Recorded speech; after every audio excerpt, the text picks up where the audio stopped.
अगर आप ये वीडियो देख रहे हैं इसका मतलब है आपका जर्मनी के अंदर एडमिशन हो चुका है और आप जो है वो वीज़ा के प्रोसेस के अंदर हैं। आज की वीडियो में हम डिस्कस करेंगे कि क्या जब आप एक्सपेट्रियो के ऊपर अपना ब्लॉक अकाउंट ओपन करते हो तो जो ओपनिंग कंफर्मेशन लेटर है, क्या आप उस लेटर के थ्रू जर्मन एम्बेसी इस्लामाबाद के पोर्टल पे जाके वेटिंग लिस्ट ज्वाइन कर सकते हैं कि नहीं। आज डिटेल में इसके ऊपर हम डिस्कस करेंगे। Hi everyone, myself Syed Iman, welcome back with a new video. आज की वीडियो में आपका खुशामदीद। अगर आप चैनल पे नए हैं तो जल्दी से लाइक का बटन दबा दें और सब्सक्राइब का बटन दबा दिएगा और वीडियो को एंड तक जरूर देखिएगा ताकि आपको कंप्लीट इन्फॉर्मेशन मिल जाए। अच्छा देखिए, सबसे पहले ये कि जब आपका एडमिशन होता है जर्मनी के अंदर तो आप पहला काम करते हैं जर्मन एम्बेसी इस्लामाबाद, जो पाकिस्तान की मैं बात कर रहा हूँ, या आप दुबई से हो या आप इंडिया से हो, आपने सबसे पहले जाके जर्मन एम्बेसी इस्लामाबाद से अपॉइंटमेंट बुक करनी होती है। अब पाकिस्तान से जो अपॉइंटमेंट आती है वो 6 to 12 मंथ के अंदर अंदर आती है अपॉइंटमेंट। दुबई से 3 महीने में आ जाती है, यूके से भी 2-3 महीने में आ जाती है, मलेशिया से या इंडिया में भी 3-4-5 महीने में आ जाएगी, बांग्लादेश में भी थोड़ा सा टाइम लग जाता है। तो जिन कंट्रीज में 6-8-10 महीने का वेटिंग टाइम होता है जर्मन एम्बेसी का, तो काफ़ी लोगों का एक क्वेश्चन आता है कि जब आप एक्सपेट्रियो को मैं अभी बात कर रहा हूँ, बाकी किसी बैंक की बात नहीं कर रहा, एक्सपेट्रियो पे जब आप अपना ब्लॉक अकाउंट ओपन करवाते हो तो वो आपको एक ओपनिंग कंफर्मेशन लेटर देते हैं। तो काफ़ी लोगों का क्वेश्चन होता है कि क्या उस ब्लॉक अकाउंट के ओपनिंग कंफर्मेशन लेटर पे आप जर्मन एम्बेसी इस्लामाबाद की वेटिंग लिस्ट ज्वाइन कर सकते हैं, येस के नो। अब देखिए, पहले ये होता था कि जब भी आपका जनवरी में एडमिशन आता था, आप क्या करते थे, ब्लॉक अकाउंट ओपन करवाते थे, उसमें पैसे ट्रांसफर करते थे, वो आपके पैसे जो है वहां पे सिक्योर हो जाते थे और वो आपको एक कंफर्मेशन लेटर देते थे कि आपका ब्लॉक अकाउंट जो है वो रेडी हो चुका है, पैसे आ गए हैं, ये कंफर्मेशन लेटर है। उस लेटर के ऊपर आप वेटिंग लिस्ट ज्वाइन करते थे। अब जर्मन एम्बेसी क्योंकि 6 महीने, 8 महीने, 10 महीने, 11 महीने, इवन के 12 महीने भी वेटिंग टाइम जर्मन एम्बेसी का है, तो 12 महीने तक आपके फंड जो है वो ब्लॉक रहते थे। तो अब लेटेस्ट क्या चल रहा है, काफ़ी स्टूडेंट जो हैं या जिन्होंने मेरे थ्रू भी प्रोसेस करवाया है उनका हम लोगों ने क्या किया है, जो ब्लॉक अकाउंट का ओपनिंग कंफर्मेशन लेटर देती है एक्सपेट्रियो कंपनी, तो उस ब्लॉक अकाउंट के ओपनिंग कंफर्मेशन लेटर के ऊपर आप वेटिंग लिस्ट ज्वाइन कर सकते हैं। इसका आंसर है यस।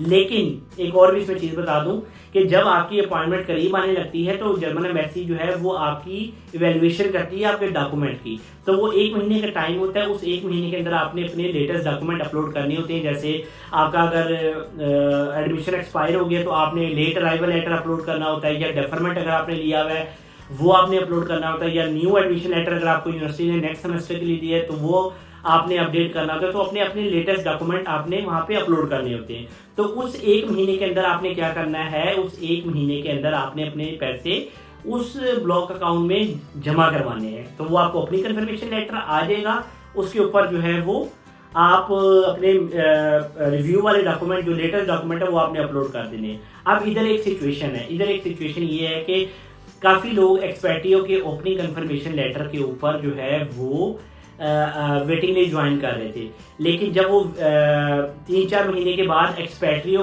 जो बैंक है वो उनको एक ईमेल करता था कि हम लोगों ने आपका अकाउंट बंद कर दिया है, तो आप जो है वो अब दोबारा उसको पेमेंट को इनिशिएट करें। इसमें आपने घबराना नहीं है, अगर आपको ये ईमेल आई है तो परेशान नहीं होना।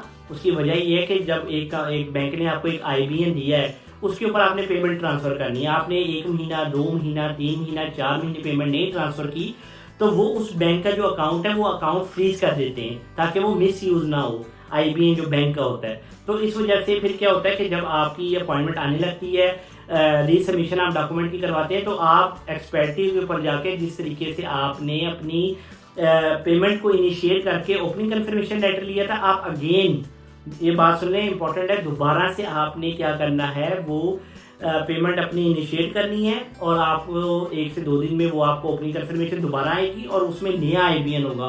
तो आपने ये लाजमी देखना है और उस IBN के ऊपर आपने पैसे ट्रांसफ़र करने हैं। और इसका सबसे अच्छा हल ये है कि एक दफ़ा आप लोग जो है वो एक्सपेट्रियो को ईमेल करके भी पूछ सकते हैं कि मैंने अब पैसे ट्रांसफ़र करने हैं, तो क्या मैं इस IBN में करूँ पुराने वाले, या मैं न्यू पेमेंट इनिशिएट करके एक और ओपनिंग कंफर्मेशन लेटर लूँ और उस लेटर के ऊपर मैं पैसे ट्रांसफ़र करूँ, क्योंकि उसमें आपका लेटेस्ट IBN होगा। तो मैंने 2 चीज़ें इस वीडियोस में कवर कर दी हैं। एक मैंने चीज़ कवर की है, क्या आपका जो मेन क्वेश्चन था कि ओपनिंग कंफर्मेशन लेटर एक्सपेट्रियो के ऊपर जो आपको मिलता है उस पर आप वेटिंग लिस्ट ज्वाइन कर सकते हैं। इसका आंसर है यस, कर सकते हैं आपने। लेकिन जब लेटेस्ट पैसे ट्रांसफर करने हैं तो आपने उस वक्त फिर आपने एक्सपर्टियो को ईमेल करनी है, या अगर एक्सपर्टियो की ईमेल आपको आती है कि हमने वो बैंक बंद कर दिया है, वो आपका अकाउंट बंद कर दिया है, या आपकी वो IBN को फ्रीज कर दिया है, घबराना नहीं है, परेशान नहीं होना कि कहीं आप ऐसा ना हो वीज़ा रिजेक्ट हो, जिससे कोई परेशान नहीं होना। ये दोनों चीज़ें आपको समझ आ गई। अब मैं इसमें एक और चीज़ बता रहा हूँ, ये तो था स्पेसिफिकली पाकिस्तान के लिए, लेकिन अगर आप दुबई से अप्लाई कर रहे हैं, सऊदी अरब से कर रहे हैं, UK से कर रहे हैं, तो यहाँ पे क्या है, प्रोसेसिंग टाइम बहुत कम है। 2 से 3 महीने में दुबई के अंदर इस टाइम हमारे कुछ क्लाइंट्स की हमने अपॉइंटमेंट बुक की है, 2-2.5 महीने में उनकी अपॉइंटमेंट आ गई है। अगर आप दुबई से अप्लाई कर रहे हैं स्टडी वीज़ा, या आप UK से कर रहे हैं, या आप मलेशिया से कर रहे हैं, उन कंट्री से ये अप्लाई कर रहे हैं जिन कंट्रीज में जर्मन एम्बेसी फास्ट काम कर रही है, जिनमें अपॉइंटमेंट आपकी 2 से 3 महीने के अंदर अंदर आ जाती है। उन कंट्रीज के अंदर आप ये काम ना कीजिएगा। उन कंट्रीज में आपने अपना ब्लॉक अकाउंट ओपन करवाना है, कंफर्मेशन लेटर लेना है, उस कंफर्मेशन लेटर के ऊपर आपने पैसे ट्रांसफर करने हैं, फिर आपको एक कंफर्मेशन लेटर मिलेगा जो आपके पैसे ब्लॉक होने का है, ठीक है। वो आपको जैसे लेटर मिलेगा उसके साथ आपने अपॉइंटमेंट बुक करनी है। उसकी वजह ये है कि बाकी कंट्रीज के अंदर अपॉइंटमेंट जल्दी आ जाती है, पाकिस्तान में 8-9 साल का वेटिंग टाइम आ जाता है। तो अब काफ़ी लोग परेशान होते हैं कि साल तक पैसे जमा कराए रखें, तो परेशान नहीं होना। आज की वीडियो हम करते हैं एंड। आई होप ये इंफॉर्मेटिव वीडियो थी, आपको अच्छी लगी होगी। और अगर आपका कोई भी क्वेश्चन है इससे रिलेटेड, कोई परेशानी है, कोई क्यूरी है, या कुछ समझ नहीं आ रहा, या कौन सा बैंक चूज़ करें, कौन सी इंश्योरेंस लें, तो आप कमेंट में अपना क्वेश्चन लिखें। इंशाल्लाह जैसे टाइम मिलेगा फ़ौरन मैं आंसर करूँगा। और एंड में मैं एक बात कहता हूँ, लाइक करें, शेयर करें और सब्सक्राइब करें, ताकि इंशाल्लाह अच्छी वीडियोज़ आप लोगों के लिए बनाता रहूँ। Thank you.